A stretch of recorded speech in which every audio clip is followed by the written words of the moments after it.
lugar. So ngayon, first time natin magbabarley. Ayan, oh. Lemon? Oo, pwede at basta may nakalagay doon, pwede daw lagyan ng oo. Sweet at add sweetener as desired. Oh, anong lasa nito? Matcha. Matcha daw. Eh, di mo ako nagmamatcha. Ah, ganito pala siya. Oh. Eh, di ba mahilig ka sa matcha? Kaya sabi daw, hindi daw mainit na tubig ang ano, ang gagamitin mo. Mainit ba ginamit mo? Normal water. Normal lang. Pag ako, naging 22 ang bewang dito. Pampaganda pala. Ayun siya. Nakakatalino daw kasi to. At nakakayaman. Ayun, ko na lahat kung nakakayaman to. Grabe, parang green na green siya. Ano?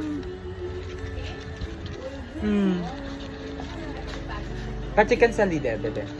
Ha, tapos tsaka ibigay sa akin. Thank you. Oh. Ready na ba ako masuka? Ako ngayon mo kasi masusuka ka. Hinalo mo maigi. Yeah. Diretso yung nagdadalagok, walang ulit. Oo, diretso lagok talaga. Nalimutan ko kung anong benefits ng barley eh. Basta maganda sa katawan. First time na magtatry. Oo nga, lasang damo. Eh syempre nga organic. Hindi ko. May singeries pa. Sabi niya rin sa mo, ma'am, pang-konti sa boses mo. Ay sa sumali ka na mamaya sa Kaparis Got Talent. Sabi ko mga kauto lang sa teacher. Tikman na natin. Diyos ko po.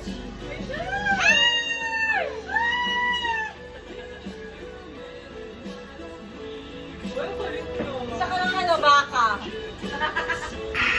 Ba't nakaya mo? Ha? Coca-Cola.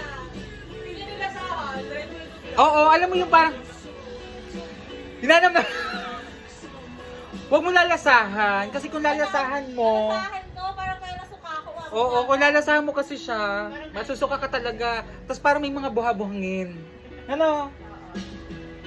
Ayan, magiging 22 na po ang bewang ko. Kikinis na po ako. Pampaganda pala. Hindi pala pampalusog. Ayan, order na po kayo ng barley. Ayan. Mura lang.